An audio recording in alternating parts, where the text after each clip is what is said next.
നഗരത്തിലെ തെരുവു വിളക്കുകൾ കണ്ണടച്ചിട്ട് മാസങ്ങൾ. ഇതോടെ ലൈറ്റുകൾ പ്രകാശിപ്പിക്കാൻ നടപടി വൈകുന്നതിൽ പ്രതിഷേധമുയർത്തി ഭരണ പ്രതിപക്ഷാംഗങ്ങൾ ഒന്നിച്ച് രംഗത്തെത്തി. തിരൂരിലാണ് ചെയർപേഴ്സണും ഭരണ പ്രതിപക്ഷാംഗങ്ങളും പ്രതിഷേധവുമായി സെക്രട്ടറിയുടെ ചേംബറിൽ എത്തിയത്.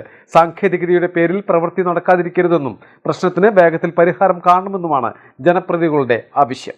തിരൂർ നഗരസഭയിലെ മിക്ക വാർഡുകളിലും തെരുവു വിളക്കുകൾ അണഞ്ഞിട്ട് മാസങ്ങളായി. ഈ സാഹചര്യത്തിലാണ് ചെയർപേഴ്സന്റെ നേതൃത്വത്തിൽ ഭരണ പ്രതിപക്ഷാംഗങ്ങൾ പ്രതിഷേധം ഉയർത്തി മുനിസിപ്പൽ സെക്രട്ടറിയുടെ ചേംബറിൽ പ്രതിഷേധവുമായി എത്തിയത്. പലതവണ ഭരണ പ്രതിപക്ഷം ഇക്കാര്യങ്ങൾ കൌൺസിൽ മുഖേന ആവശ്യപ്പെട്ടിട്ടും അനുകൂല സമീപനമായിരുന്നില്ല. ഇത്തരം സാഹചര്യത്തിലായിരുന്നു പ്രതിഷേധം. നിയമസാങ്കേതികതയുടെ പേരിൽ പ്രവൃത്തി നടത്താതിരിക്കുന്നതും പ്രശ്നത്തിന് വേഗത്തിൽ പരിഹാരം കാണണമെന്നും കൌൺസിലർമാർ ആവശ്യപ്പെട്ടു. കരാറുകാരനോടുള്ള വിധേയമാണ് ഇതിന് പിന്നിലെന്നും സാങ്കേതിക പ്രശ്നം പറഞ്ഞ് കാര്യങ്ങൾ നീട്ടിക്കൊണ്ടുപോകുന്നത് ശരിയല്ലെന്നും ചെയർപേഴ്സൺ എ.പി. നസീമ പറഞ്ഞു. സംബന്ധിച്ചിടത്തോളം കരാറുകാരൻ ആരാണെന്ന് ഞങ്ങൾക്ക് നോക്കേണ്ട ആവശ്യമില്ല, അയാളെ സംരക്ഷിക്കേണ്ട ആവശ്യമില്ല.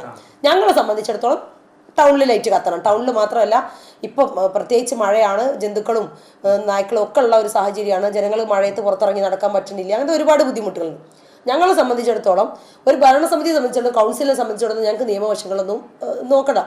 ആ നിയമവശങ്ങളിൽ ഉൾക്കൊണ്ടുകൊണ്ട് ഞങ്ങളെ ലൈറ്റ് പ്രാവർത്തികമാക്കേണ്ട ചുമതല ഞങ്ങളുടെ ഉദ്യോഗസ്ഥൻ, സെക്രട്ടറി അടങ്ങുന്നവർക്കാണ്. അവരുടെ ഭാഗത്തുനിന്ന് വീഴ്ച ഉണ്ടായത് കൊണ്ടാണല്ലോ ഇവർക്കിത് അംഗീകാരം കൊടുത്തത്.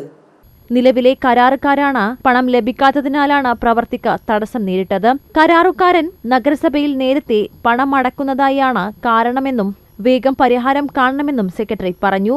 വർഷങ്ങളായി കരാർ അടക്കുന്നയാൾ നഗരസഭയിലേക്ക് നേരത്തെ പണം അടയ്ക്കാൻ ഉണ്ടെന്നാണ് പറയുന്നത്. ഇക്കാരണത്താലാണ് ചെയ്ത വർക്കിന്റെ പണം നൽകാത്തതും. എന്നാൽ കോടതിയിൽ നിന്നും അനുകൂല വിധി നേടിയാണ് കരാറുകാരൻ വീണ്ടും പ്രവർത്തികൾ ആരംഭിച്ചത്. കുടിശ്ശിക വരുത്തിയ കരാറുകാരൻ തന്നെ വീണ്ടും കരാർ നൽകിയത് നഗരസഭയുടെ ഭാഗത്തുനിന്നുണ്ടായ വീഴ്ചയാണെന്ന ആക്ഷേപവും ഉയർന്നുവരികയാണ്. മലബാർ ടൈംസ്, തിരൂർ.